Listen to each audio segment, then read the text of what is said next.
In this section, we will deal with fouls that are specific or common during free kicks. A kick is not allowed to go out of bounds untouched by the receiving team during a free kick.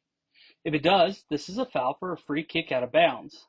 However, if a free kick is touched inbounds by Team R and then proceeds to go out of bounds, the ball is next spotted at the out of bounds spot. The next aspect of this we need to consider is what happens if an R player who is out of bounds touches the ball. Since we know that a loose ball touched by a player who is out of bounds is considered to be out of bounds itself, we would still have a foul for a free kick out of bounds. In this particular situation, the Team R player must inadvertently be out of bounds. Otherwise, if this player intentionally steps out of bounds to try to get the kicking team to commit a free kick foul, he has committed illegal participation. The receiving team has four options when enforcing the penalty for a free kick out of bounds. The first option is a 5-yard penalty from the previous spot and a re-kick. The next option is placing the ball 25 yards beyond the free kick line and the ball next belonging to Team R for a scrimmage play. Normally, this spot is the R35 if K is kicking from the 40. If there is a penalty that causes the free kick line to move, a free kick out of bounds enforced with this option should move as well, which is why we need to know that the penalty is actually 25 yards from the previous spot rather than strictly at the 35-yard line. The next option is to have the ball put into play by Team R 5 yards beyond the spot where it went out of bounds. Typically, we shouldn't offer this option unless the ball goes out of bounds within the 30 yards from where the ball is kicked, since otherwise the 25-yard option is more beneficial.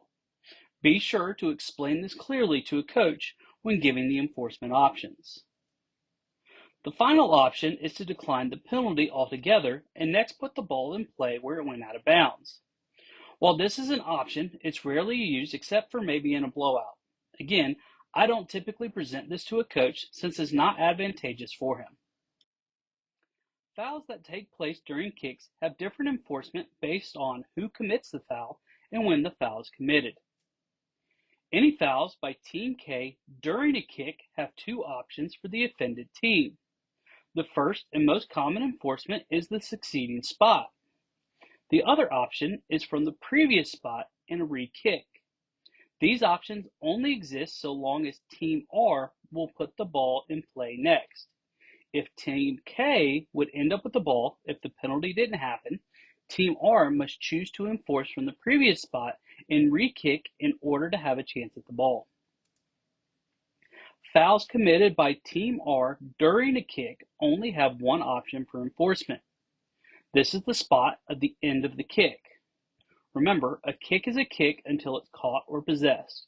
We can't enforce from the spot of a muff. It must be where the kick ends. If the play ends because of a touchback, the enforcement spot is the R20. Finally, when we have fouls that take place after the kick ends, they're enforced as they would be during a running play.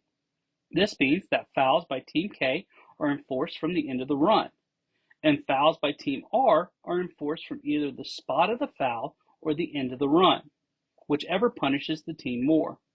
We will discuss a more detailed penalty enforcement in a later video. Finally, remember that we can't use a first touching spot for enforcement. A live ball foul cancels first touching. Therefore, to use a first touching spot to put the ball into play, all penalties must be declined. The receiving team must have the opportunity to catch the ball unhindered by the kicking team. Otherwise, we have a penalty for kick-catch interference. This foul also comes with an awarded fair catch aspect to the penalty. This means that Team R can elect to free kick from the succeeding spot, which is 15 yards from the spot of the foul, and attempt to score. Contact doesn't have to be made for it to be a foul.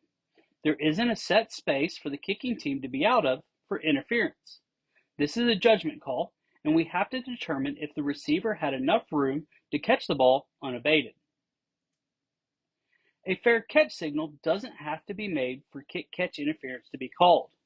A fair catch signal does give the receiver extra protection, which will be discussed later, but isn't necessary to allow him the room to catch the ball. With free kicks, K can never touch the ball while it's in flight. This simply means until the ball touches the ground, it cannot be touched at all by K. Even if there isn't a Team R player anywhere near, K is held to this restriction. If K does touch a kick in flight, it's kick-catch interference enforced from the spot where K touches the ball. Finally, we ignore contact if R blocks a K player into the receiver. Make sure we're aware of the action around the receiver and be sure that if K is engaged and causes the receiver to be interfered with while trying to catch the kick, we don't punish him. There are time periods in which blocking can't be done by or against certain players during a free kick. The first restrictions apply to the kicking team. They cannot begin blocking until one of the following happens. First, they are eligible to recover the ball. This means the ball has gone 10 yards and hit the ground, or Team R has touched the ball. Second, the ball has gone 10 yards. In this situation, we don't care if the ball has touched the ground or not. Finally, if Team R initiates a block against a player on the kicking team, they can engage. If K blocks before any of these criteria are met, it is a foul for illegal blocking and it's a 10-yard penalty. Second, there are limits on when the kicker or the kick holder can be blocked by Team R. First, they must be able to advance 5 yards. Second is if the ball touches the ground. And third, the ball has been touched by another player. If the kicker or holder is blocked before this, we have a foul for blocking the kicker or place kick holder. This is a 15-yard penalty, but does differ from a roughing the kicker foul, which we'll go over later. It is not a personal foul, and it does not have an automatic first down element since it's obviously done on a free kick. The penalties here are enforced as we have talked about earlier.